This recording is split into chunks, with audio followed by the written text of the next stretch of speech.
Hey listeners, how are you all? Thank you so much for being our awesome members. There's a lot to come more. Sit tight, be comfy, put your headphones, now let's begin. The girl. Everybody, run. Run for your lives. The great crowd of villagers surged away from the burning houses, desperate to seek non-existent refuge. Many rushed forward towards the shrine at the highest point of the town, frantic and overcome with terror for the destruction of the village. Every able man held a weapon in hand, awaiting orders from the Hokage, but rumor had it that he had gone missing. And as the battle went on with no sight of him, many feared the worst. Look, it's here. It's the demon. Panic seized the crowd, as a small shape leapt towards the shrine, leaving devastation in its wake. It soared through the air before smashing through the shrine's roof, landing in a small room filled with incense to ward off demons like him. He snorted. Like a little smoke will really stop me. He held an orange sleeve to his face anyway, and darted forward towards the pedestal in the middle of the room, grabbing the round, glowing jewel lying there. He smirked. Final. Why, I'll finally be able to realize my dream. He laughed raucously as he tore through the ceiling again and began to make his escape towards the woods. You got that, everybody. He yelled for everyone to hear. I'm gonna be the strongest now. No one will be able to stop me. He now reached the forest, and landed on the largest tree, so everyone would be able to see and hear him in his single greatest moment of glory. No one. Naruto. Quote. A great crash rang through the forest as he was slammed face first into the ground by a young man who had suddenly appeared behind him. What the? He tried to pick himself off the ground, but the team got to him first, and pulled him up by the collar of his orange jacket, slamming his back into the tree he had previously been standing on. Grabbing an oversized kunai from his belt, he focused until it and the special seal attached to it until glowed white with all the chakra he had left in his body. The smaller boy's eyes widened as realization finally dawned on him, and his blue eyes settled on his captor's blank white ones. With his last ounce of strength, the teen plunged the kunai through the boy's heart till it bit into the wood of the tree behind him. Naruto cried out in pain before gritting his teeth and dropping the jewel at the young man's feet. Chuckling weakly, the dying boy reached out almost desperately, as if to somehow grasp the consciousness which was slowly slipping away from him. Neji, but, you said that. The boy paused as he painfully coughed up blood, but he looked determined to finish. Why? He concluded simply, as his time ran out. His hand dropped, as did his eyelids, and he fell silent as Neji slumped to his knees in front of the tree. A small smile graced his lips. Goddamn traitorous fox. I was supposed to ask that. Neji. A silver-haired child ran to his side with several villagers in tow. Brother, what's wrong? Are you okay? His left eye had been wounded during the chaos, and a hasty bandage now covered it and stopped the bleeding. Kakashi, he turned to face him, the smile now gone from his face. Kakashi, promise me you'll burn my body, and the jewel with it. What are you talking about? You're not going to die. You're the Hokage, you're invincible. He grabbed his hand only to flinch and release it again quickly. Why your hands? They're so cold. Neji, why didn't you get the healers? You wouldn't have lost so much blood if you had just gotten them earlier. Neji looked away. Neji, quickly, someone summon the healers before he passes out from the blood loss. Don't, Kakashi, Neji murmured. What? What do you mean, don't? What's wrong with you? Do you have a death wish? Where the hell are the healers? Kakashi. Neji interrupted forcefully. Kakashi fell silent. Quote ellipsis. Don't waste the healers, chakra on me, I'm beyond their help already anyway. Kakashi's visible eye brimmed with tears. Don't say such things. It's not too late, it can't be. Neji grasped Kakashi's shoulders roughly, shaking him slightly. It's all right, Kakashi. I want to die here, I have to die here. No, Kakashi. You must listen carefully. I don't have much time left, it's a miracle I've lasted this long. He said quickly, picking up the jewel lying next to him. When I die, you must burn the Shikan no Tama with my body. If I'm going to die, this cursed jewel's going to be destroyed with me. Promise me you'll do as I say. But. Promise. I promise. Stay strong, Kakashi. his eyelids drooped, the rest of his body following suit, collapsing into a dirty puddle of his own blood. Brother. Hinata. Hinata snapped to attention at the sound of her name, blushing with shame at being caught daydreaming. Her father glared down at her imperiously, obviously appalled at her lack of focus. One so untalented as you cannot afford to have her thoughts wander, he slowly warned, to Hinata's increasingly reddening face. Hinata murmured her apology, and her fath. Continued his lecture about the family history. Hinata listened as best she could, but she couldn't help feeling either bored or confused as her father preached in his deep, monotonous voice. Shikan no Tama this. Feudal era that, it all just got jumbled up in her brain along the way anyway. Half of her just wanted to go to sleep, but the other half insisted she stay awake and appreciate that our father had taken the time out of his busy schedule to teach her this. Her father didn't often spend time doing anything with her anymore, he had dismissed her as being incompetent a long time ago. Well, when Hanabi came along to be specific. Now there was a daughter to be proud of, she was strong, confident, focused, in short, everything she herself was not. The fact that she was 5 years Hanabi's senior did nothing for her already wounded pride. Either way, her father was spending time with her now, so she figured she should at least try to make the most of it. Even if it only was probably because her birthday was tomorrow, perhaps her father considered his mere presence to be an early birthday present. She wouldn't put it past him. Struggling valiantly to pay attention, her body screamed to be allowed to fidget. But she knew her father would not tolerate it. If she could only move her foot a little bit to the left, no. Her self-discipline screamed, "You can't move now. You've come all this way. Just hold on a little longer," but her numb leg just begged to be moved. Just a little bit, one teensy-weensy fidget to the left, that was all. Don't give in. Don't do it. Her arms had fallen asleep too. Don't move. Perspiration began to break out on her forehead from the effort. Stay still. Her muscles ached and pleaded to be used. Don't. Her father looked up at the sound of the room's door sliding open, only to see her grandmother standing in the doorway rather impatiently. Didn't you two hear me? I said dinner was ready. Hurry before the miso gets cold. The door slid closed again, and her father rose to follow her grandmother to dinner. There was a distinct thump, and her father turned back towards Hinata inquiringly. Hinata, what are you doing on the floor? Hinata whimpered pathetically with her head on the floor, her body slumped forward, legs still in their kneeling position and arms still in her lap, as if her body had somehow frozen that way.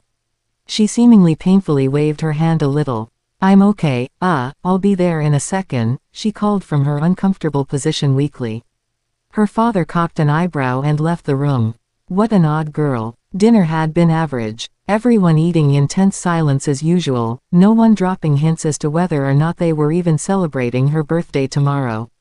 Every now and then, Hinata wished her family was a normal one. Well, that wasn't entirely true. They might have been ashamed of what a failure she was turning out to be, but they were her family and she still loved them and wouldn't change them for the world. If anything, she wished she could change herself for them, not vice versa. And now she stood in front of the mirror on the morning of her 14th birthday, wishing once again that she could just change everything about herself completely. If she'd had the option, she'd wish she was brave, not timid, strong, not weak, valuable, not useless. Even her appearance in her reflection screamed, plain. She was on the small side, and her hair was far too short to be considered beautiful or one of her better features. She lacked in the T&A departments, so her figure wasn't all that appealing, although that might have been because she was always wearing oversized coats that were very successful in hiding whatever figure she had, and granted she wasn't but ugly, she was no beauty queen either. Instead stuck in limbo between the two. Hinata looked up at the sound of something hitting her window and flinched when she heard the sound again. Hey, Hinata, you ready to go yet? Fami. Liar bark followed the call and Hinata sighed with relief. She walked to the window to confirm her suspicions, and as she had guessed, Kiba and Shino were standing on top of the high wall separating her family's estate from the road. Kiba's arm was poised over his head, preparing to throw another small rock at her window, before he could do anything that could possibly break the fragile glass pane. She threw open the window and waved her arms a bit to let him know she had already acknowledged their presence. Kiba waved back and Akamaru barked happily from inside his master's jacket, and even S.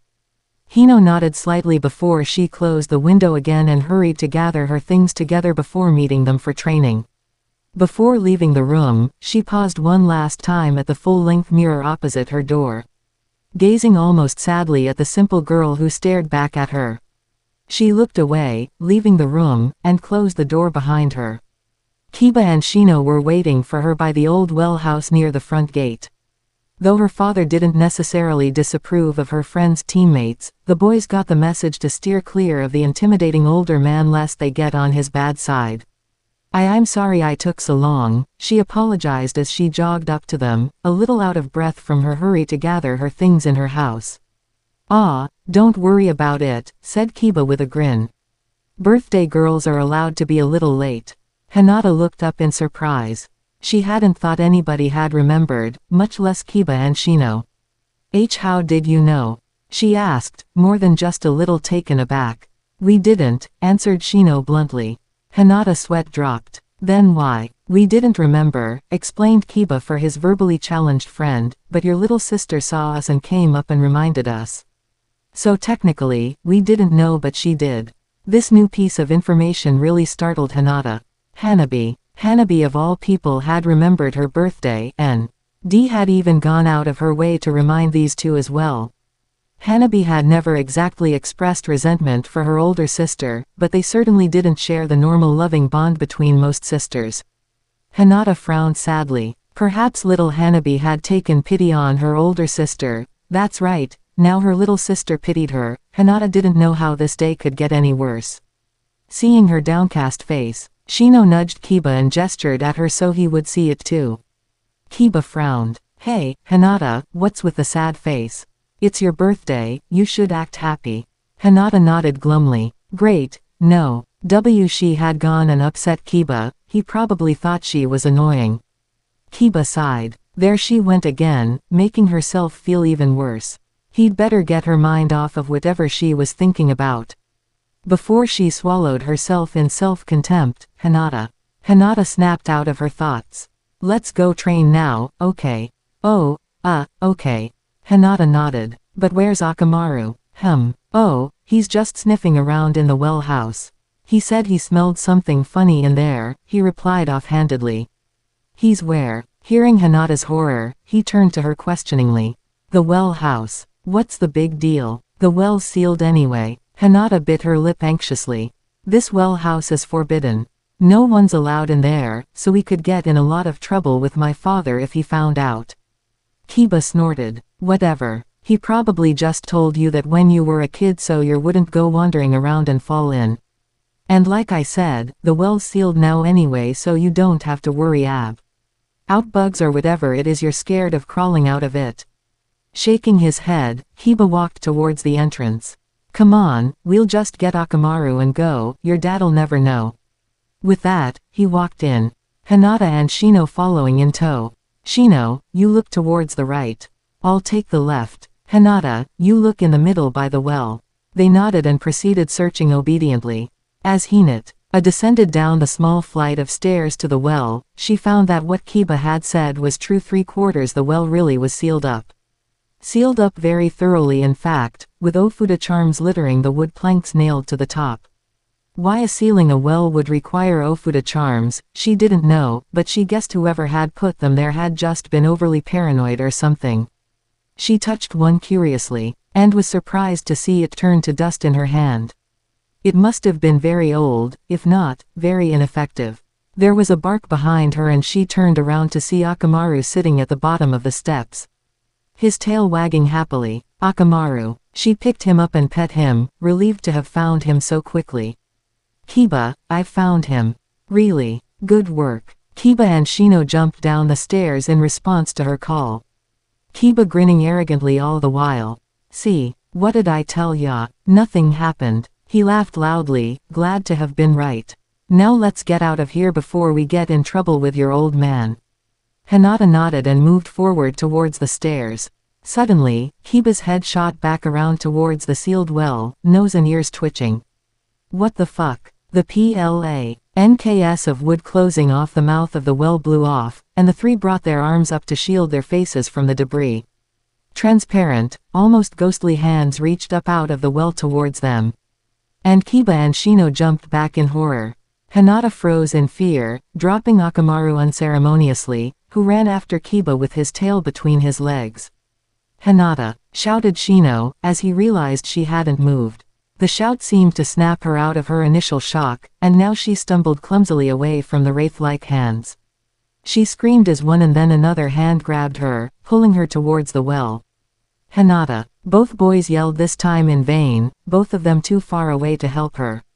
It was too late, Hinata was already gone. Who overcame time? Hinata struggled with all her strength. GTH against her captor's grasp despite not being able to see or hear Kiba and Shino anymore. In fact, Hinata couldn't see much anything around her except for a whole lot of color and bright light. T.S. changed when she was spun around to be face to face with her demon kidnapper. Hinata started screaming all over again. It was a woman, of sorts. More like a giant centipede with a woman's upper torso for a head. But definitely ugly like a centipede. It didn't help Hinata's first impression of her when a long slimy tongue shot of the demon's mouth and licked her. "Give it to me," it hissed at her. Hinata continued to scream in response. "You have it, give it to me, the jewel." Desperately, Hinata lashed out at her but to no avail. "Byakugan," she shouted, as she focused her chakra into her eyes and her palms. "Ha!" She struck the arms holding her, and watched as the centipede woman screamed in agony as her arms were rather messily detached from her body. Hinata's eyes widened. She'd only meant to make the woman let go, not tear her arms off. She hadn't even known the Jiyukin style was capable of that. Hence calling it gentle. She stared at her hands as the demon floated from view and the colors and lights disappeared. Soon finding herself sitting at the bottom of the well. "Please tell me I was just dreaming," Hinata whispered fearfully to herself. She looked up and squeaked. When saw the severed arms of the centipede woman laying next to her. "I'm not dreaming," she whimpered tearfully. There was a square of light above her which she assumed was the mouth of the well. "Kiba, Shino, Akamaru, are you there?" she called hopefully. Perhaps they had gone for help. The well was too deep for her to jump out of, but she spotted some vines leading upwards, so she grabbed on and proceeded to climb out the hard way. After a few minutes of labor, she reached the top and jumped out, dusting off her clothing after landing on her feet in the soft grass. "Wait a second, grass." Hinata looked around incredulously, completely taken by the change of scenery. She was in a small, grassy clearing surrounded by dense forest on all sides. Hinata bit her lip nervously. This was obviously not her family's estate. But how had the well transported her somewhere else? Perhaps this was all just an elaborate illusion, a genjutsu or something. Scanning for anything familiar, Hinata spoke. An ancient tree towering over the rest of the foliage of the forest. If she hadn't been so stressed at the moment, Hinata would have laughed with happiness. It was the Goshinboku tree, just yesterday.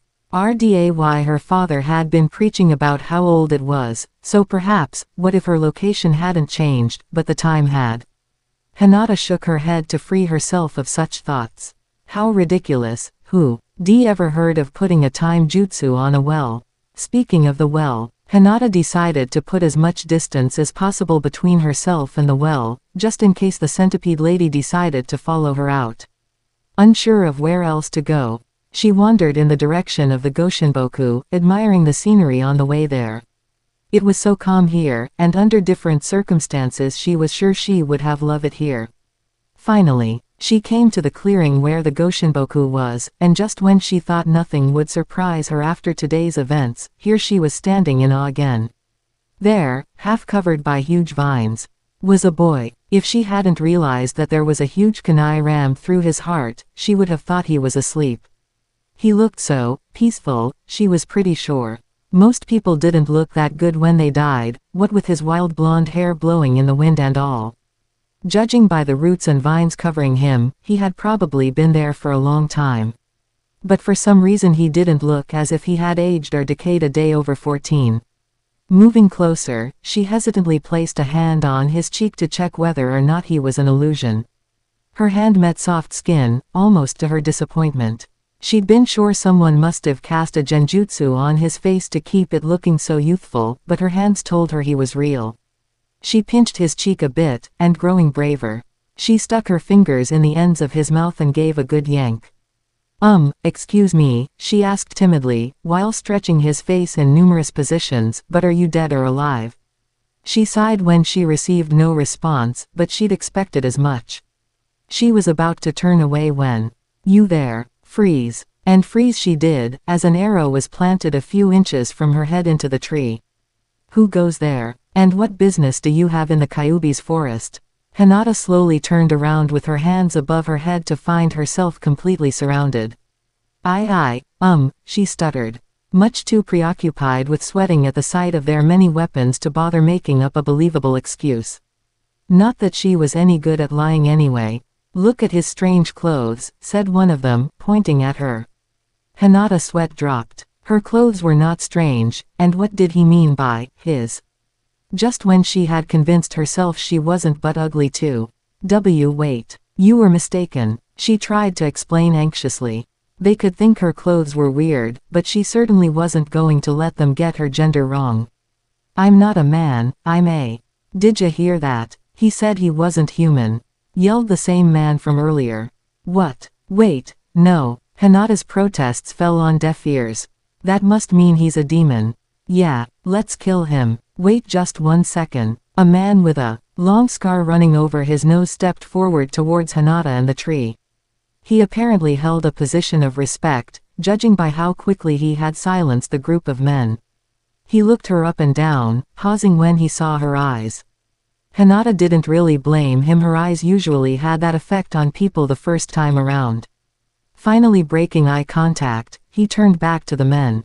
You dimwits. That's not a demon, hell. That's not even a boy. Don't let the short hair and clothes confuse you, that's just an innocent little girl.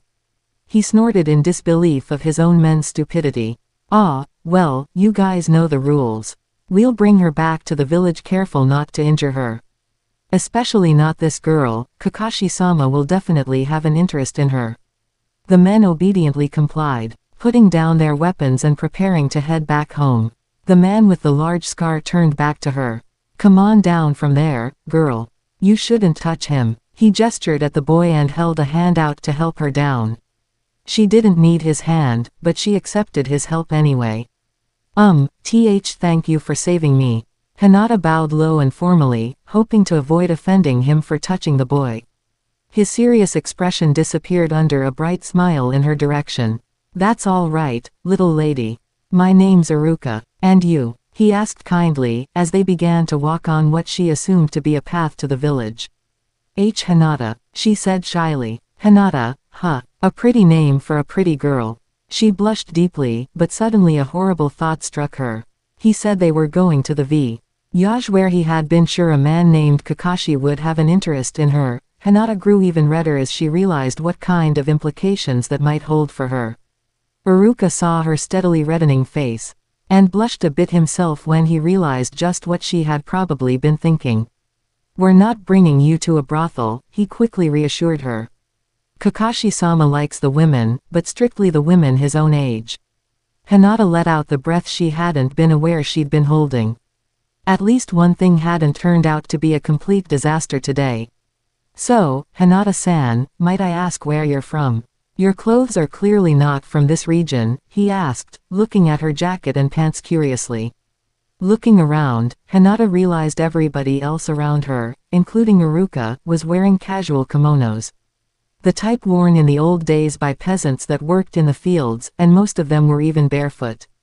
Suddenly, the idea of traveling back in time didn't seem so unreasonable.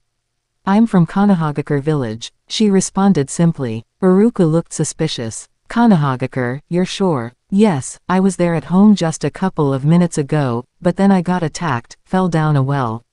And, well, now everything looks different. Hinata blushed again. You must think I'm insane, even I'm having a hard time believing that story, it sounds so incredible. Well, these are incredible times, Hinata-san. Incredible things are bound to happen sooner or later. As Hinata, Iruka, and the men entered the village, there was already a small crowd gathering to see the oddly clothed stranger. Hinata assumed one of the men must have run ahead of them to tip off the villagers of their arrival. "Make room everybody," called Iruka, clearing away some of the people to prevent Hinata from being smothered.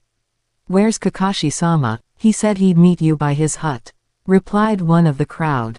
"You're sure?" "Yes, sir." Guiding Hinata towards the center of the village, he beckoned for her to take a seat under the shade of a small cherry blossom tree while he walked into the small hut closest to them. Hinata flinched as she heard the sound of Iruka cursing loudly coming from inside the hut. "Damn you, Kakashi!" he roared, face red, as he stormed out of the hut. "He isn't in there," he barked at his men. "Split up and search for him."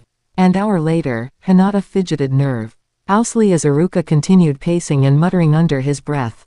There was still no sign of Kakashi-sama, and Hinata was starting to get a bit restless. "Oh, Iruka, what are you doing here? Are you waiting for someone?"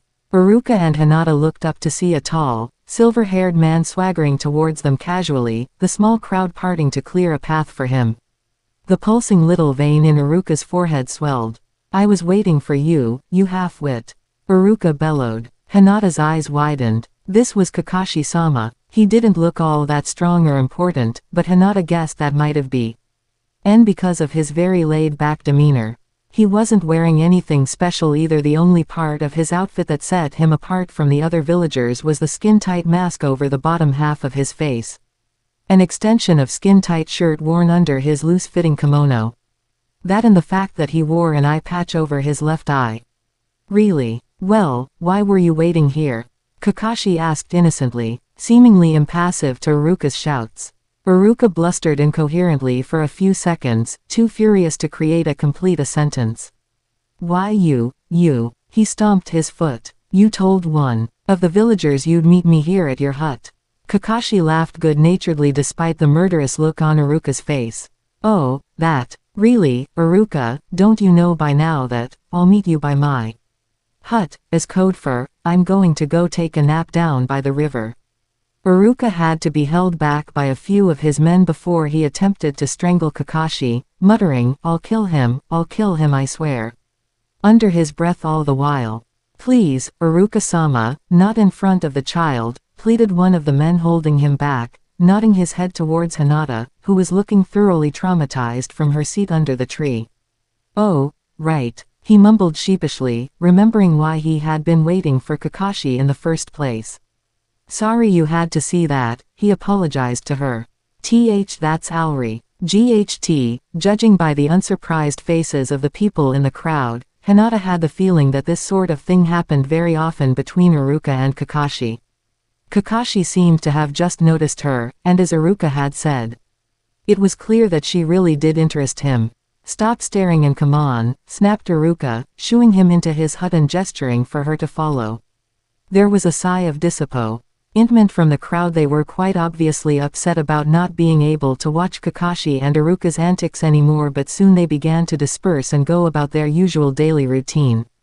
Hinata was not surprised to see that the hut was scarce in furniture, only a large chest, a few pots of rice and clean water, and a shallow hole in the middle of the elevated wooden floor, which she assumed as where they made a fire to cook with, but she was awed at the sheer number of weaponry which covered the walls and hung from the ceiling. Swords, kunai, axes, and some she couldn't even identify. The hut definitely didn't exactly strike her as a child-friendly, and one thing was for sure, as she eyed Kakashi warily with newfound respect and just a little fear. This man was not only competent, but a fellow and potentially dangerous ninja. "So, Iruka, gonna tell me who our lovely young visitor is?" said Kakashi, eyeing her curiously. Iruka smiled at Kakashi's obvious interest. "Kakashi, this is Hinata-san." "Hinata-san. This slacker is Hitaki Kakashi." "Iruka, you're so mean to me," Kakashi sighed jokingly. "It is my honor, Hitaki-sama."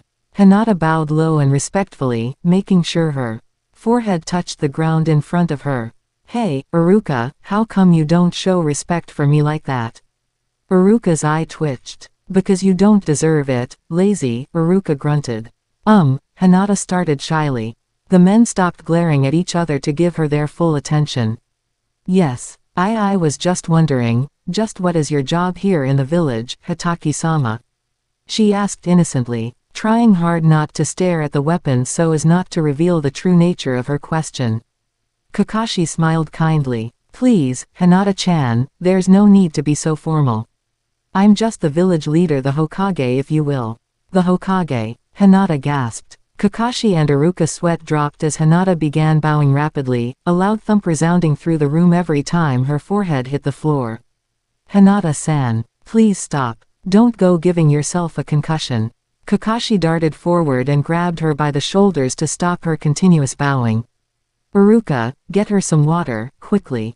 He ordered, seeing her dazed expression. And no, that's okay, I'm just fine, sir. She slurred stubbornly, trying to sit up to prove there was no need to worry. Don't be ridiculous, Iruka scolded, handing her a cup of water.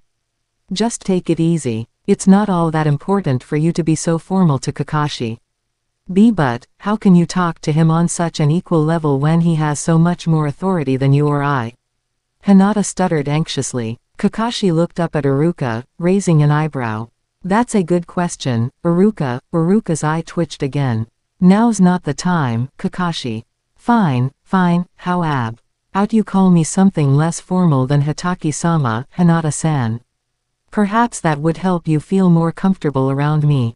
Kakashi suggested. Oh okay, Hinata agreed shyly. Her father had always stressed the importance of being very respectful to those in positions of power, and as weird as it sounded, it was almost exciting to try and be on familiar terms with a man of Kakashi's importance. And to somewhat disobey her father's teachings. Right then, give it a try. Hitaki-san. Kakashi waved a hand dismissively. Still too formal. Kakashi, she struggled to say, almost afraid to be anything less than formal. Sama. Good, just leave it at that, Kakashi announced, patting her on the head. So, Hinata was it. Let's get down to business, okay. Iruka probably brought you to me for a reason. He looked towards Iruka, gesturing for him to start explaining. We found her in Kyuubi's forest earlier today when my men mistook her for a demon and tried to attack her, Iruka recited obediently. Luckily, I intervened in time to stop them. I see, said Kakashi.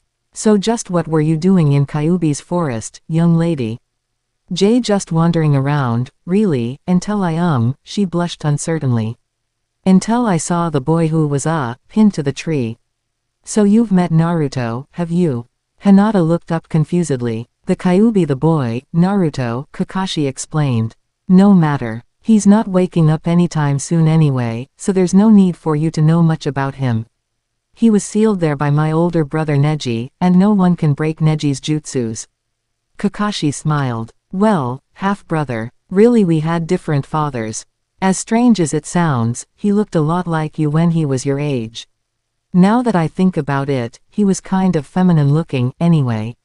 He had the same eyes as you and everything. Hinata looked up in surprise. Kakashi's brother had the Hyuga's Byakugan like she did. So that was why Iruka looked so startled when he saw her, and that was how he knew Kakashi would be immediately interested by her. Really? Where is your brother now, Kakashi-sama? Hinata asked curiously. 6 feet under, by the shrine. Seeing Hinata's blank stare, he elaborated on his previous statement.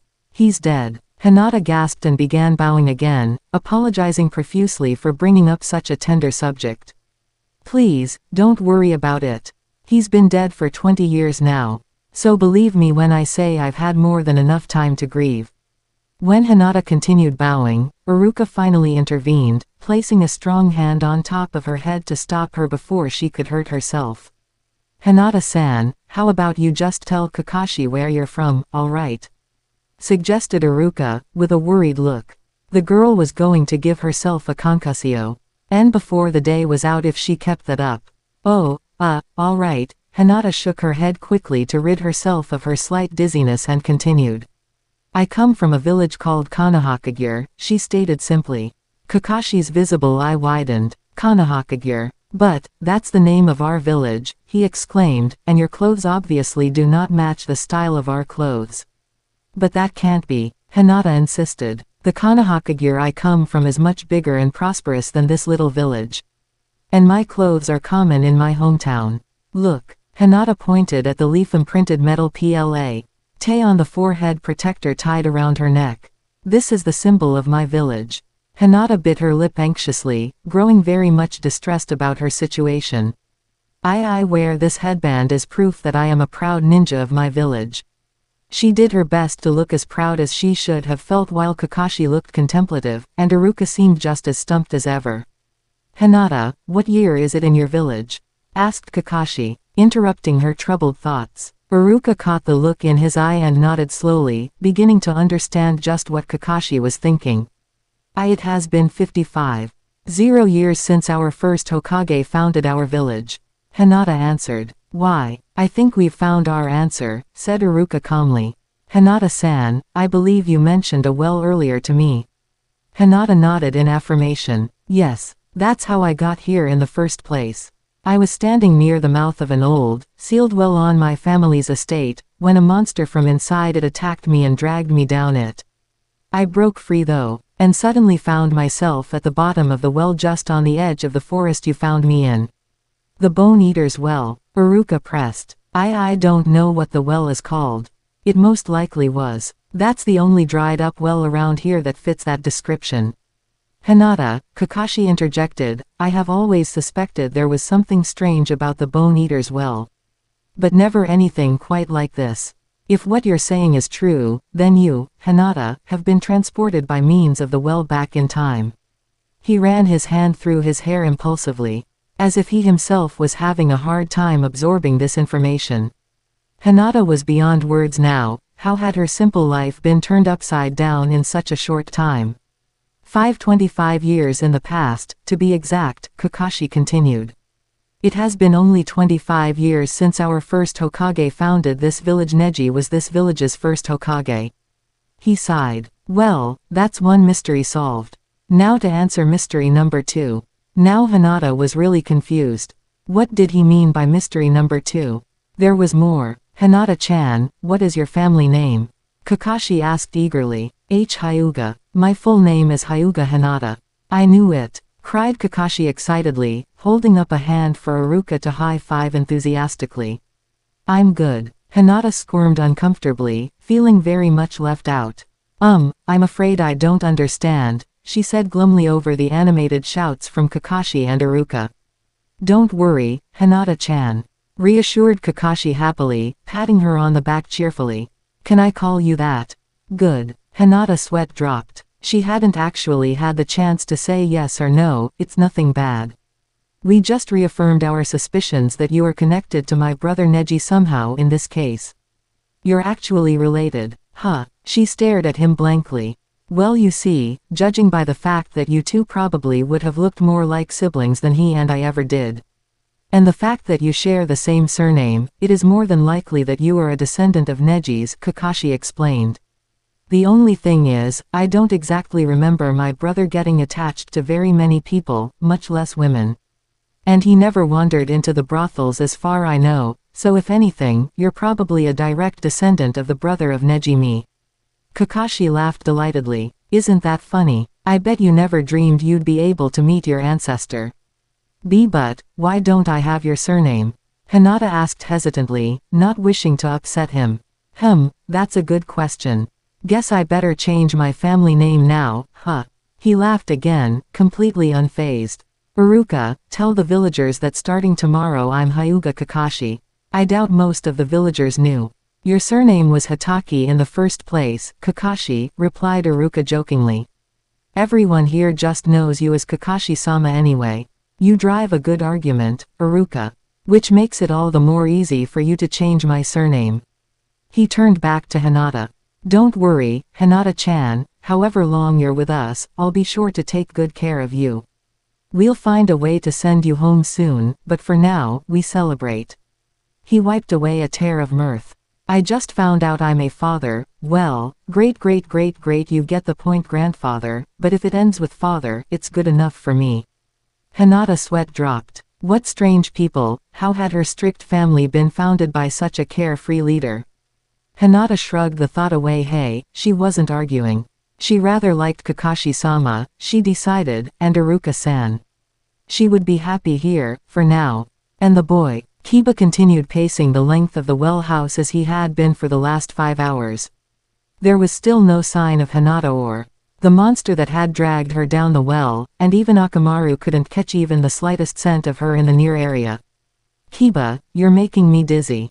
Kiba spun around to glare at Shino, who in turn only stared back through his tinted glasses in his normal indifferent demeanor. How can you be so calm? Kiba snapped angrily. Hinata just got freakin' eaten. A brief look of concern flashed in Shino's eyes. But he remained calm for both his sake and Kiba's. Look Kiba, we don't know where the hell she disappeared off to, so there's nothing we can do. Your ceaseless pacing isn't helping the matter either. Shino sighed when Kiba refused to look him in the face. For all we know, she might just come back out again. Kiba seemed to perk up a bit. You're sure? Shino shrugged. Kiba seemed to take this as a positive answer though, as a cocky grin soon replaced his uncharacteristically depressed mood. Of course. You're right, Hinata'll come out for sure. We just need to wait for her a little longer, that's all.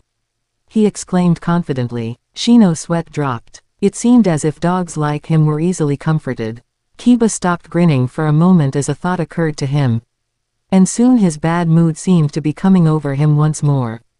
Hey, Shino, what are we gonna tell her dad? Shino felt his blood chill. The boys remained silent for a good minute. Before Akamaru interrupted their thoughts with a small bark. Hey, yeah, Shino, Akamaru thinks we should just make up a story. You know, just to cover for her till she gets back, so her dad doesn't get mad at her. Kiba forced a cough that sounded distinctly like, or us. Shino pondered this possibility to himself. Option 1, they tell the big man what happened and get beaten to a bloody pulp.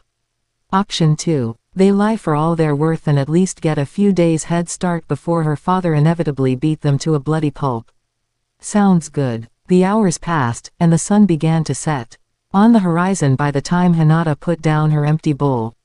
It turned out Iruka was quite the chef, which probably explained why Kakashi was more or less tolerant of his constant nagging, and he had ed them up a storm of delicious dishes for supper in honor of Kakashi's entrance into fatherhood, of sorts.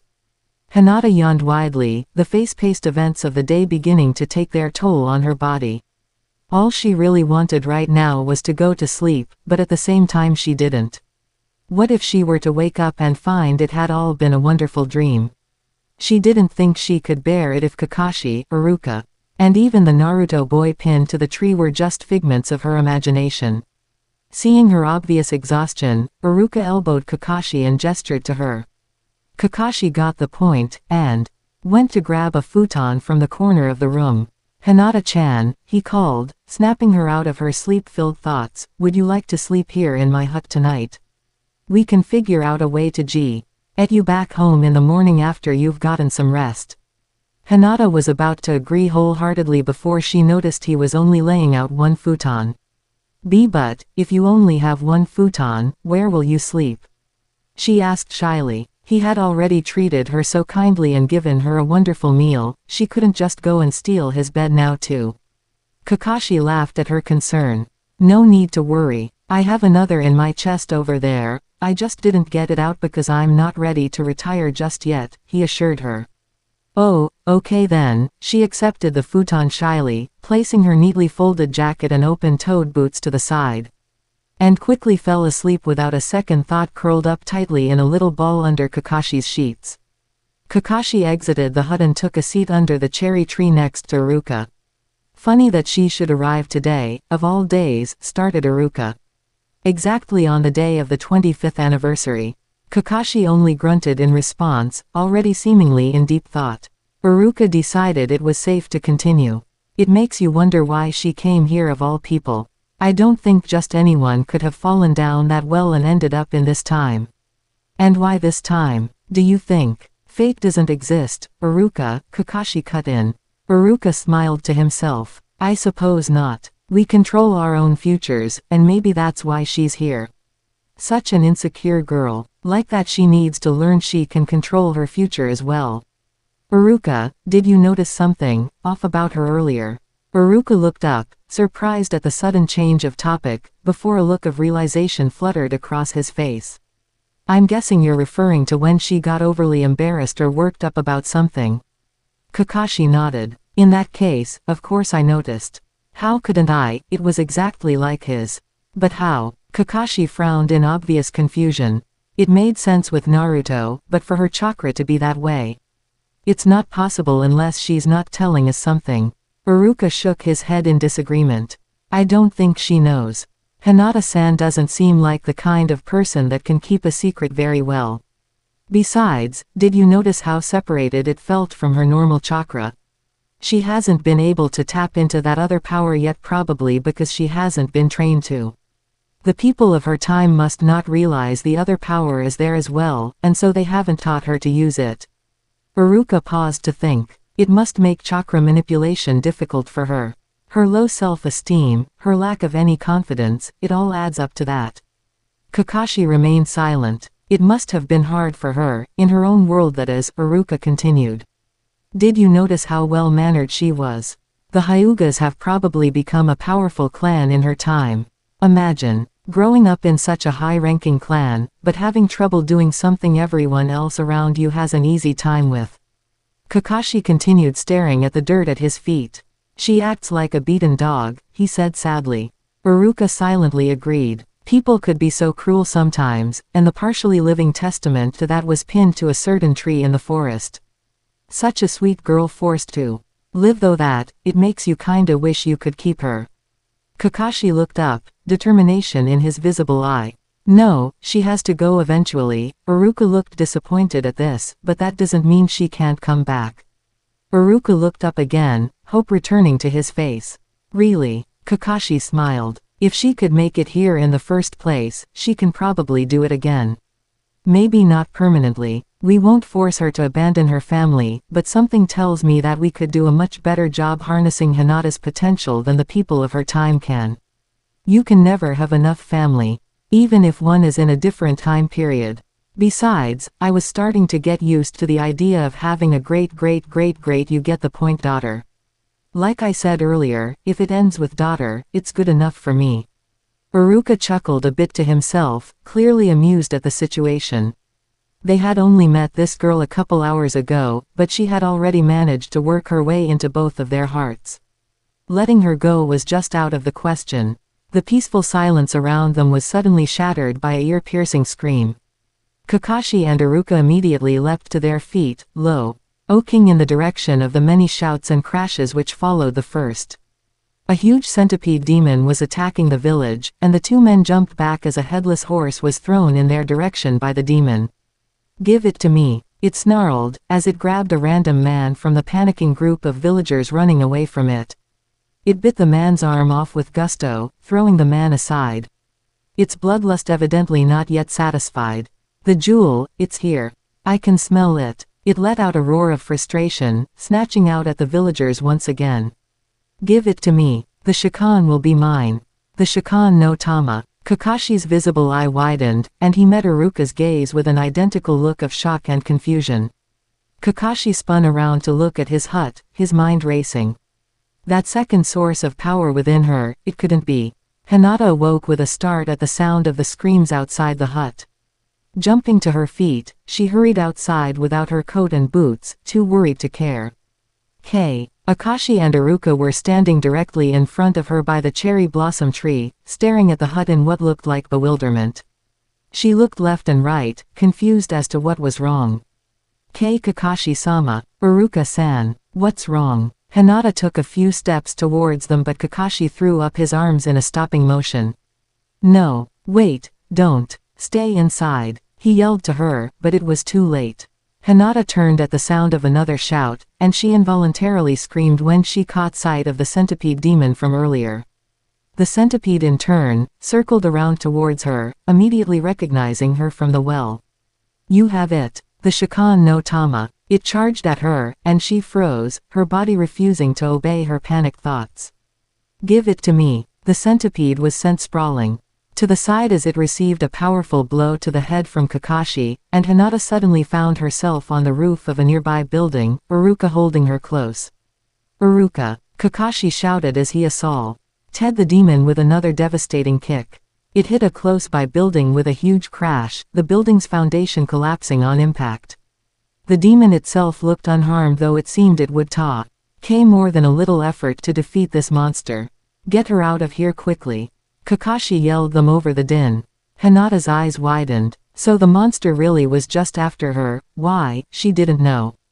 But she did know one thing: it was her fault. The centipede demon was in the village and destroying everything in its path.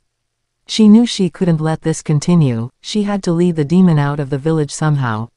Iruka gasped in surprise and let go of Hinata as she began to power up her Byakugan. "Hinata-san, wait!" he called after her as she jumped off the roof and landed a few yards away from the demon. "Hinata, run! What are you doing?" Kakashi shouted before he was hit by one of the centipede woman's many hands. Hinata winced. It was her fault he'd been distracted, but there was still time. She could help. She needed to help. Hinata stuttered pathetically, despite trying to sound brave. Leave them alone." The demon took one glance at her and immediately attacked. Hinata dodged the strike and began to do what she guessed every hero should do in that situation. She ran. Squealing as she evaded the centipede's attacks using her Byakugan, she ran down the dirt road in the middle of the village as fast as her tiny legs could take her. "Hinata-san." Hinata could see Iruka running alongside her on the rooftops with her Byakugan, and it was clear by the many weapons he was holding that he was going to try to stop the demon here. "Iruka-san, wait!" she shouted to him, avoiding another of the centipede woman's attempts to grab her. "Not here. I'm leading her out of the village into the forest so she won't destroy anything else." "Tell Kakashi-kun, set up a trap," she called anxiously. He nodded, and she sighed in relief when she saw him leap off ahead of her. Hopefully to set up a trap as she had specified. She was getting tired, but she kept up the Byakugan and running, dodging, knowing other people's lives were on the line. Never mind her. She finally reached the tree line and promptly took to the branches, years of ninja training coming to good use for her as she leapt from limb to limb quickly and stealthily. Growing up in forests had its advantages, she decided, as she realized she had gained a little distance from the demon. She only had 5 minutes before it would catch up to her again. Hopefully, she could find Kakashi and Iruka in time, so she wouldn't have to keep running like this. Hinata powered down her Byakugan, deciding to give her eyes a break, and promptly tripped and fell face first into the ground. She whimpered into the dirt. Her day just kept on getting better and better, didn't it? "Heh, heh, you sure look stupid with your face in the dirt, kid." Hinata looked up at the sound of the new voice, and found herself gaping at a certain boy who was supposed to be quite dead. Especially since he still had a huge kunai stabbed through his heart. "Why you?" Hinata stuttered weakly, still shocked that he had actually spoken. She wasn't hallucinating, was she?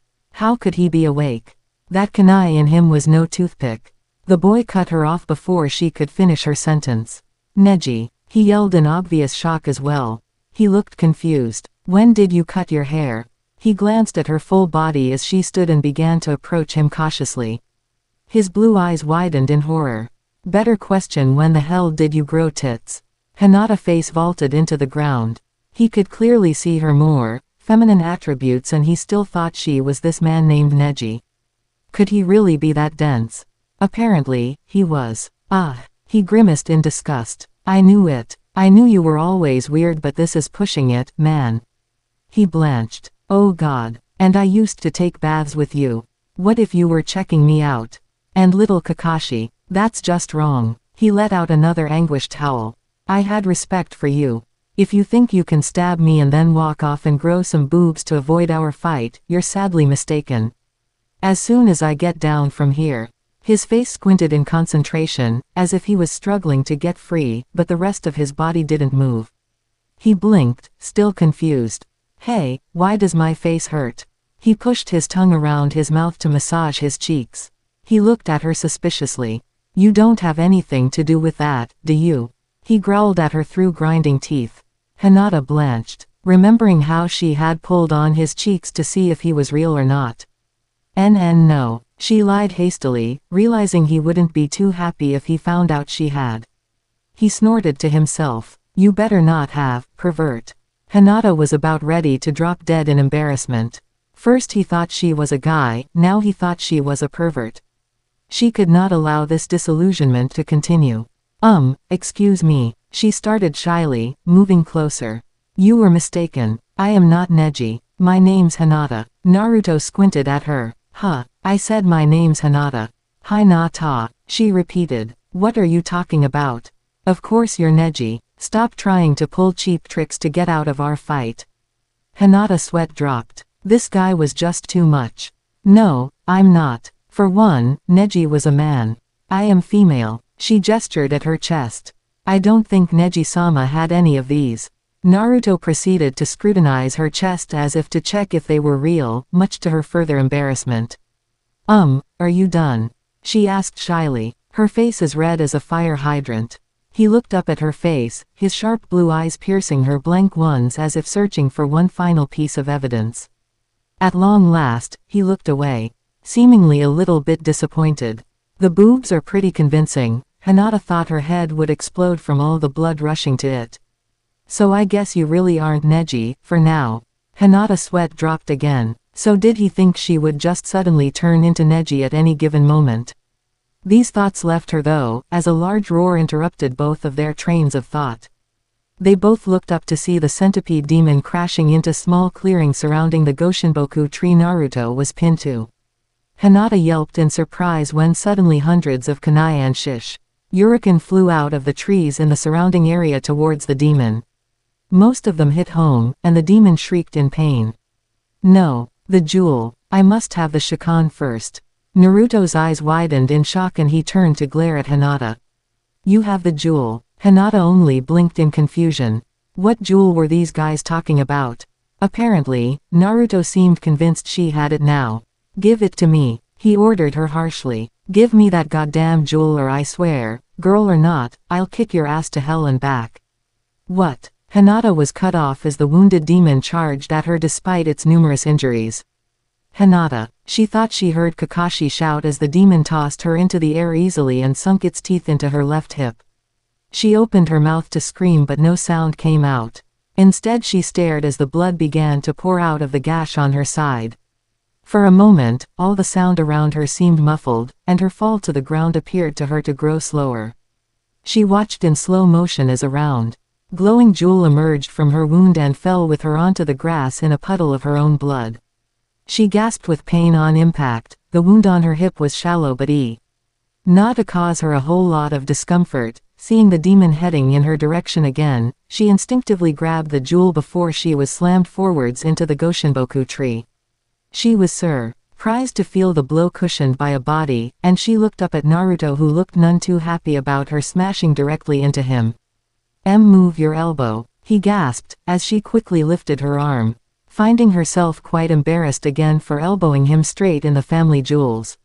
She suddenly found herself gasping for breath as well, as she realized the centipede demon had wrapped itself around the tree and was trying to slowly squeeze her to death. She let out a cry of pain as it squeezed harder, and her trapped hand dropped the jewel. The demon quickly snatched it up in its jaws and swallowed it. And Hinata looked on in horror as the woman-like torso of the demon began to regenerate, the arms Hinata torn off in the well and shed its pale skin, becoming bigger and more hideous by the moment. See what happens when you don't give the Shakan to me first. Naruto scolded stubbornly. Hinata was surprised. He sounded very casual for someone who was being squeezed to death. Hey, what's your face? He called to her impatiently. Hinata struggled to look up at him. It's Hinata, remember? She corrected yet again. Yeah, Hinata, whatever. Do you think you can pull this out? He gestured at the kunai running through his heart and her free hand which was currently clutching his orange and black kimono. If you pull it out, I'll be free from the spell that's sealing me here, he explained. Hinata considered this for a moment. Did this mean he had never really died all the time he'd been here?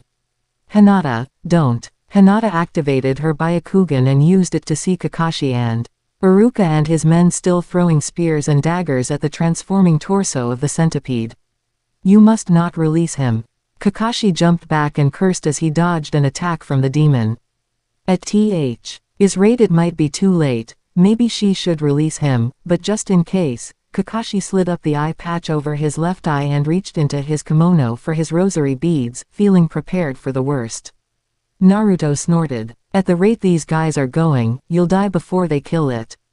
They can't go full power at it since you're so close to it and you'll just get destroyed too. But, he looked down at her, if you free me, I can get rid of it for you. Hinata looked hesitant, and broke her gaze as she winced in pain from the pressure on her wound. This didn't look good for her. How do you know I can pull it out?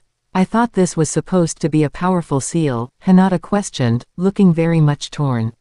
You've got the same eyes as Neji. You can be just as good as him if you tried.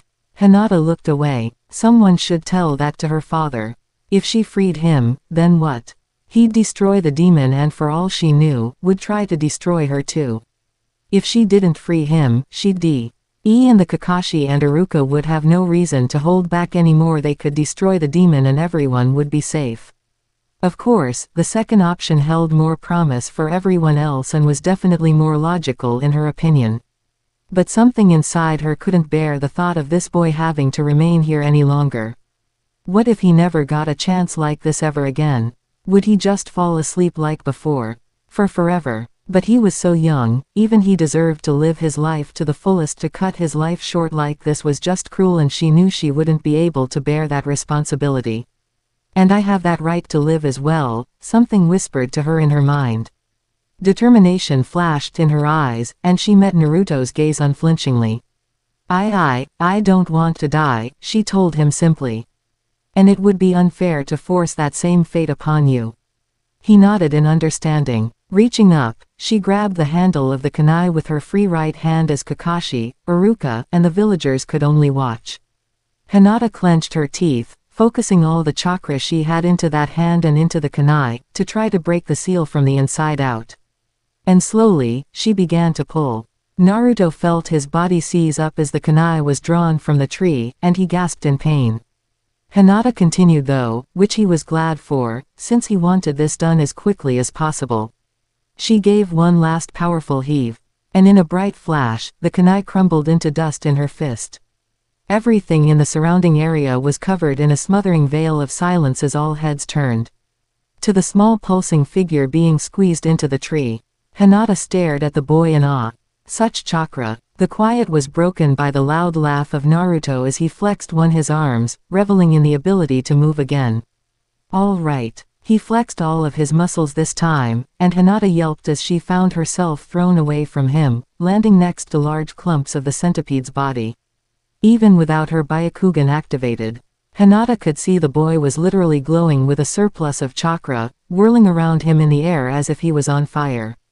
Naruto turned towards the demon, cracking his knuckles with a cocky grin on his face. I think it's about time you spit out that jewel, ugly, he taunted arrogantly, moving his hands to form a seal. Kage Bushin no Jutsu. There were cries of "Serp! Rise!" from the onlooking villagers as at least 20 clones of him appeared in the trees and surrounding area, and Hinata realized in alarm that these were no ordinary shadow clones. These were made of real flesh and bones. The demon's eyes darted around, obviously confused by this newcomer's arrival. No mere half-breed could defeat me. I have the Shakan no Tama. It roared in vain. The group of Narutos snorted. TCH. Like I care. The original Naruto raised his hand and smirked. I'm still gonna kick your ass. Kakashi's sweat dropped. That arrogance, and that big mouth of his, he truly hadn't aged a day. Naruto and the shadow clone surged forward, and before Hinata could even comprehend what was happening, the centipede woman fell under a flurry of fists and kicks. Hinata brought her arms up to her face, instinctively guarding against the rough winds generated by the sheer power radiating off the boy. The amount of raw energy being produced by him was insane. It was incomprehensible. It was uncontrollable, even for him it seemed. Even while wailing away at the demon, Naruto seemed to be struggling with himself as if the power he possessed was not entirely under his control. The moment was cut short though. And as the original Naruto flinched when his hand was burned by his own chakra, something Hinata hadn't thought to be possible till then, the demon took advantage of his hesitation and landed a solid blow to his head with its tail. Naruto flew across the clearing, his clones disappearing with a pop, landing roughly in the branches of a nearby tree. "I guess that's my cue," said Kakashi as he leapt forward to take over. "Iruka, on it!" Iruka dove towards the demon, brandishing a huge shuriken, which he immediately launched at the demon's head. It dodged, losing one of its arms in the process, spitting a fireball out of its mouth at Iruka's feet in retaliation. It seemed as if the jewel had already begun giving it new, stronger powers. It charged at him, straight into Kakashi's trap. "Thanks for the trick, kid," he called to the dazed Naruto while his hands formed a familiar seal. Kage Bushin no Justu. Now 20 flesh and bone copies of Kakashi sprang into action. And a couple downward slashes later, the centipede demon laid in literal pulsing pieces. "Hinata-chan," Kakashi yelled to her, snapping her out of her initial shock. He landed in front of her, winking with his now uncovered left eye. "Would you mind locating that jewel the demon ate with your Byakugan? We need to get it out of the demon before it begins to regenerate." "Oh, okay." She clumsily stumbled to her feet, sweeping her now chakra-filled eyes across the numerous lumps of flesh and bone. She easily caught sight of the jewel. The thing was practically glowing, and she rushed over to remove it from the centipede corpse. As soon as it had been separated from the demon's flesh, the tissue began to dissolve, leaving only the skeleton of the monster behind. Hinata gulped. Well, that had certainly been gross. She involuntarily shuddered as Iruka and Kakashi approached her, but winced as she remembered the wound in her side. "That's right, that's where the jewel came from." She stared at the jewel in awe as she realized she had had this thing inside her the whole time, her entire life. Come to think of it, she had thought she'd been dizzy from the blood loss, but his new realization made her swoon a bit into Kakashi's ready arms. "Take it easy there, Hinata-chan. You've been through a lot today, let's just get you back to the village so we can take a look at Ho's wounds, and that jewel," Kakashi thought privately to himself. "The girl ain't goin' nowhere," interrupted Naruto, as he strutted forward, having clearly recovered from his various injuries. He smirked. "Or at least, the jewel isn't." Quote, Hinata had the vague feeling that someone, somewhere, really, really, hated her. Who was overcome? Hinata really wanted to start running her ass off right then and there. Naruto was eyeing her and the jewel in her fist dangerously, and only the fact that Kakashi was standing next to her kept her in one spot. Now, Naruto, no need to be like that. We don't want to have to resort to violence," Kakashi reasoned. Naruto shot him a confused look. "Who the hell are you supposed to be? And how do you know who I am?" Kakashi looked unfazed as he continued to try and stare him down with his mismatched eyes. "I thought you would have recognized the Sharingan, but I guess I was wrong." He sighed. "The fact remains though, that right now you are threatening Hinata-chan. And we can't have that now, can we? I'll give you one last chance. Are you going to back down or not?" Naruto grinned in response. "Hell no." He made to leap past Kakashi, but the silver-haired man was too fast. And Naruto was pulled back as the rosary Kakashi had slid over his neck threatened to choke him. "Quickly, Hinata-chan, call out a word of submission," Kakashi yelled to her, struggling to hold back the thrashing boy by the glowing beads around his neck. "What? But I don't know any," she protested weakly. "Anything will do, but you must stop him quickly," he shouted desperately. "I can't hold him like this for much longer." Hinata was feeling more confused and terrified now than ever in her entire life. How could she help if she didn't even understand what he wanted? But her hesitation was long enough, and Naruto broke free from Kakashi's grip with another blast of chakra which sent the silver-haired Hokage flying. Naruto charged at her, and for the second time that night, Hinata felt as if she was watching the scene unfold in slow motion. This boy just had saved her life, and now he was threatening to take it away. She had no choice but to defend herself. But she couldn't help feeling guilty about it at the same time. Was this how she repaid her savior? She raised her hands in a defensive position, prepared to take him down if that was what it came to. He drew back his fist, obviously willing to strike her. "Here it comes, I'm sorry," she cried out to him, as she moved to attack him as well. Bam! "Well, that was interesting," said Kakashi, as he picked himself off the ground and saw what had happened. Naruto laid in a small crater in the shape of his body, his face firmly planted into the ground. The rosary that had been placed around his neck by Kakashi glowed. And Hinata stared at him in alarm. Did I do that?" Naruto struggled to pick himself off the ground, and glared at her and the rosary in bewilderment. "What the hell? What did you do to me, you bitch?" Hinata whimpered in distress. "I didn't mean to. Oh, I'm so sorry."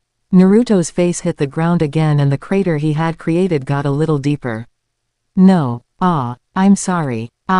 Hinata-chan, you may want to stop saying that if you want him to be able to get back up again," advised Kakashi, now approaching her.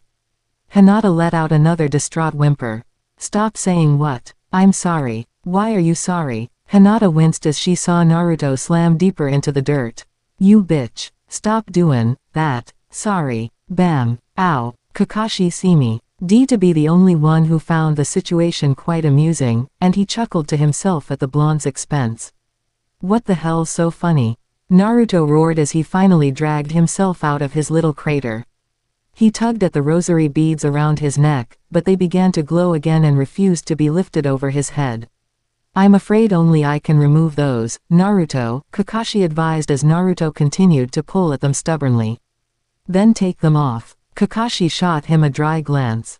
"Well, that would defy the whole purpose of putting them on, now wouldn't it?" Naruto growled and Hinata feel his chakra beginning to rise to dangerous levels again. "You think you can control me, huh?" He took a step forward and Hinata blanched as the ground began to break beneath his foot. "Well, I'll show you. No one can stop me." "Hinata," Kakashi started calmly, his red eye still trained on Naruto, "would you please apologize for me?" Hinata blinked. "I'm sorry." Bam. Naruto ate dirt again, and Kakashi used the distraction to jab him in the back of the head in a very familiar stance. Hinata's eyes widened. There was no way, could he? This time, Naruto stayed down until Kakashi saws. Uli threw the boy over his shoulder like a sack of potatoes. Iruka. Iruka appeared next to Kakashi at the sound of his call, and Kakashi slid his eye patch back over his red left eye. "Gather the men. We need to head back to the village immediately to assess the damage now that the threat has been eliminated." Hinata watched the now unconscious Naruto as he began to snore from his seemingly uncomfortable position. Somehow, it occurred to Hinata that the threat was far from eliminated. Kiba and Shino stood in front of the entrance to Hinata's house, staring quite expectantly at the as if their combined gaze alone could speed up the process of what they were about to do. So, Kiba started half-heartedly. Gonna knock." Shino said nothing, opting for the stay silent and hope he forgets I'm here approach. "Right, I figured as much." Another pregnant pause passed between them while Akamaru furrowed deeper into Kiba's coat. Gulping, Kiba raised his shaking fist to the door and just prayed the butterflies in his stomach wouldn't be replaced with shuriken. He was spared the pain of knocking though, as the heavy wooden door swung open to reveal the feared man of the hour. Kiba mentally cursed as he remembered Hyuga Hiyashi had probably sensed them and seen them through the door with his well-trained eyes. Well, there was no turning back now. "Inuzuka, Aburame, what are you two doing here? Where is Hinata?" It was clear to Kiba and Shino that these were more demands than they were questions. Kiba began to sweat as he gaped at the intimidating older man, reason leaving him with nothing but the instinctive urge to run far, far away. Good teammate that he mostly was, Shino decided to give some aid to his distressing friend. "She's not here," he offered bluntly. Hiyashi fixed him with a dry stare while Kiba inwardly groaned. "Care to be a bit more specific, Aburame?" "She's, at the hospital." Kiba answered for him, deciding to try and take control of the conversation. "Hyuga-sama," he added as an afterthought. "Hey, a little sucking up couldn't hurt the situation." "What?" Hiyashi hissed tensely through gritted teeth. Kiba winced. "Okay. So maybe saying she was in a hospital wasn't one of his better ideas. And just why is my daughter in the hospital? She, broke her leg. He made up off the top of his head. When? How? It happened during our training today. It was like a, freak accident. Yeah, what happened? Kiba shot a pleading glance at Shino, whose look plainly told him he was on his own. She fell out of a tree. He answered lamely. Hiashi seemed to find it believable enough though, because he paused his interrogation to start muttering to himself about clumsy girls, and not enough focus. He let out a frustrated sigh, and Kiba released the breath he hadn't been aware he'd been holding. It seemed like they were in the clear. Which hospital is she staying at? Her mother will want me to bring her home, Hiashi asked him. Kiba felt his blood freeze. Again, Shino finally felt the need to lend his assistance. You can't. Kiba resisted the urge to bash his head into a wall. His teammate was a genius in the field. But truly a social retard in every aspect. Hiashi was looking quite deadly at the moment though, so Kiba quickly picked up where Shino had left off in attempt to placate him. Here's a very good reason you can't see her, Hyuga-sama. Now if only he could think of it. Hiashi turned his angry glare at him. Really? And why is that? Because, she's very contagious right now. No one but the doctors are allowed near her. The pulsing vein in the forehead of the leader of the Hyuga family threatened to pop. And just how are broken legs contagious? He roared at them. The wound got infected. Kiba answered nervously. What's going on out here? Hinata's mother suddenly appeared next to her husband in the doorway, and Kiba thanked God for her sense of timing. Inuzuka-kun, Aburame-kun. Why isn't Hinata with you? Did something happen? Hinata's in the hospital, her husband answered for the boys. She fell out of a tree and broke her leg. The wound's infected. She gasped in surprise. Really? It's not life-threatening, is it? No, ma'am, answered Kiba. Well, I trust the doctors know what they're doing. They know who she is, they'll take good care of her, she replied casually. Immediately reassured of her child's safety. Well, you boys had better head home. It's time for dinner. She headed back inside the house and Hiashi followed after her. But not after shooting one last suspicious glance in their direction. Shino grunted. We are so dead. Of painful pasts and formidable futures. Hinata twiddled her thumbs idly as she sat in the corner, contemplating the sleeping boy on the mat in front of her. He'd been unconscious for a couple hours now, ever since Kakashi had made a rather well-aimed blow to the pressure point on the back of his neck. Suspiciously well-aimed, she mused now, remembering his eerily familiar stance. It was similar to her own Jiyuken style, but Kakashi couldn't possibly know the martial art. Style handed down to the Hyuga clan members. But then again, she remembered, he was technically her ancestor, and the founder of the clan for heaven's sake. Said ancestor had gone off to help Repa. The damage done by the centipede demon after bandaging her wounds of course and warning her to stay in the hut so as not to reopen them. This did nothing to stop her thoughts and her heart panged guilt as she remembered the monster's reason for coming to the village in the first place. Lifting the round jewel from her pocket to eye level, she blinked at the warped reflection staring back at her from the pearly depths of the Shikan. It was now more important than ever that she find her way back home. She wouldn't risk putting the innocent villagers in danger again. The jewel had come from her body, and was therefore her responsibility. That much she accepted when Kakashi had handed it back to her after thorough inspection. Now if only she knew what it was. An idea struck her as her reflection blinked at her again, and she held the jewel further at arm's length from her face, ready to test her hypothesis. The jewel looked harmless to the normal eye, but Hinata's Byakugan were hardly considered normal.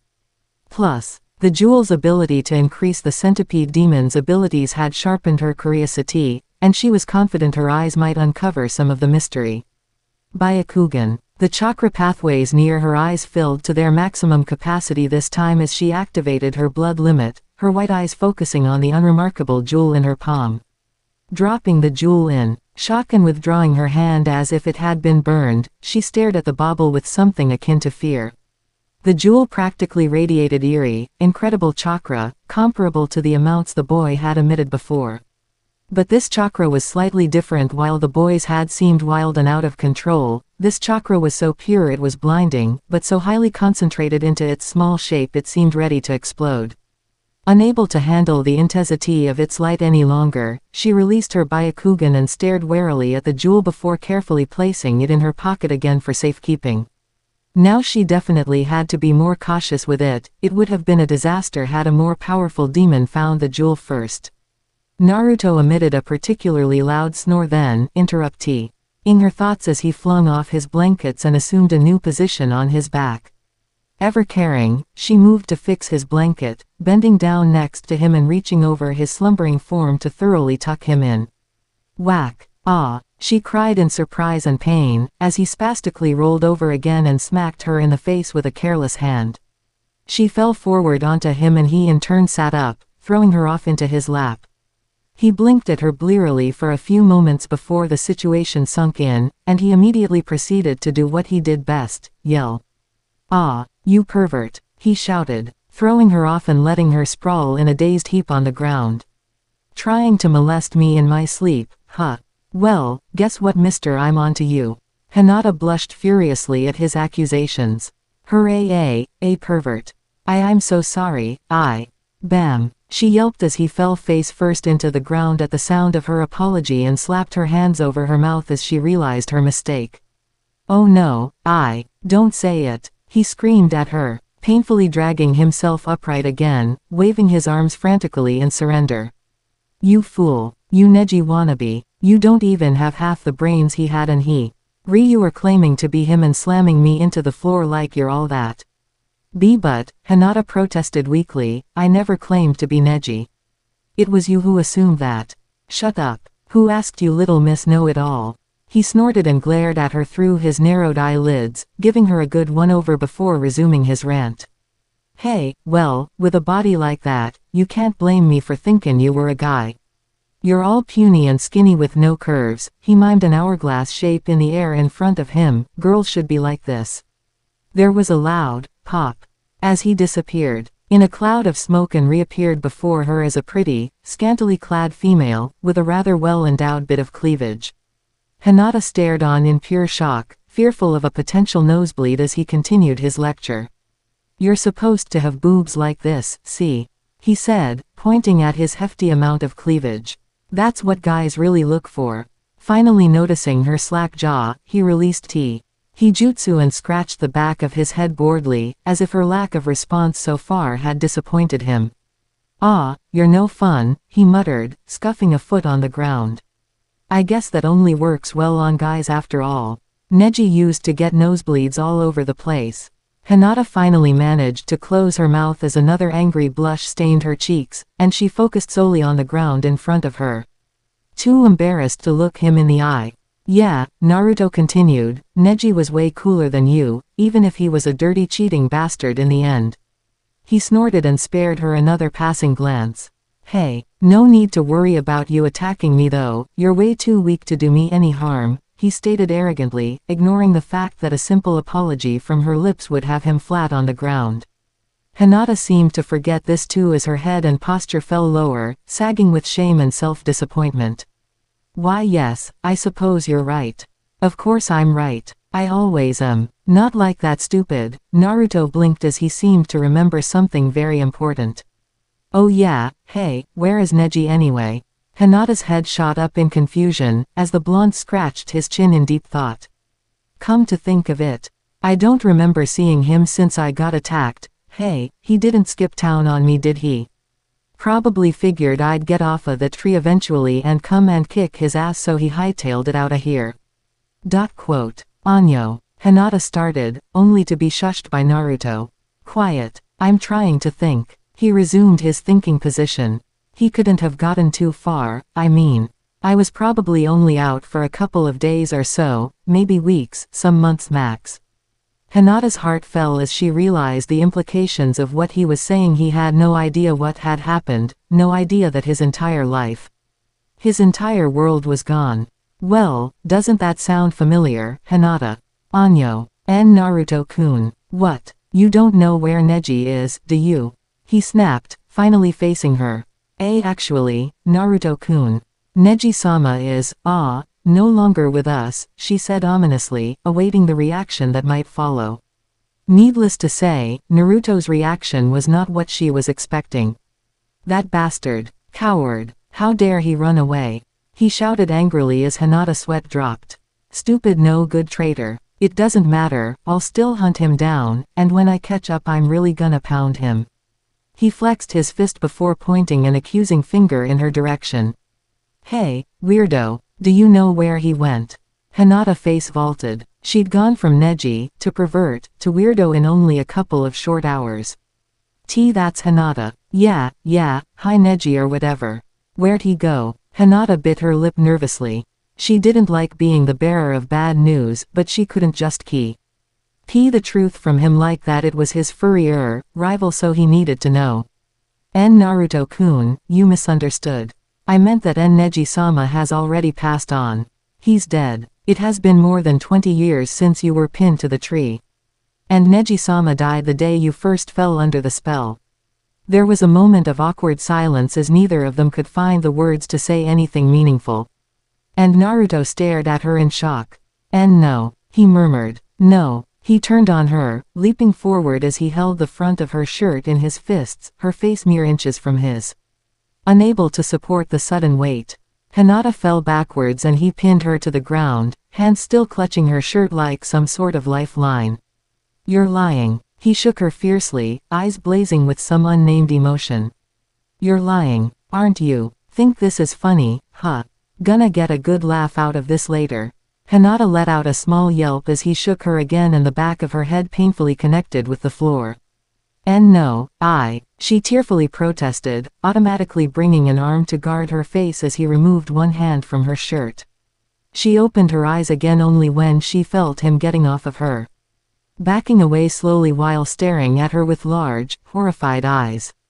She immediately took the opportunity to shuffle back into the corner, returning his gaze with a terrified one of her own. He flinched at seeing her fear, and hastened his retreat towards the door. Don't look at me. Stop looking at me like that.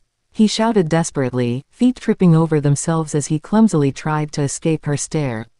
Finally, he turned and ran for it, heading in some unknown direction if only to avoid the truth and pity in her eyes. Later, Hinata was unable to tell if the tears rolling down her face were for her or for him. Thank you for watching.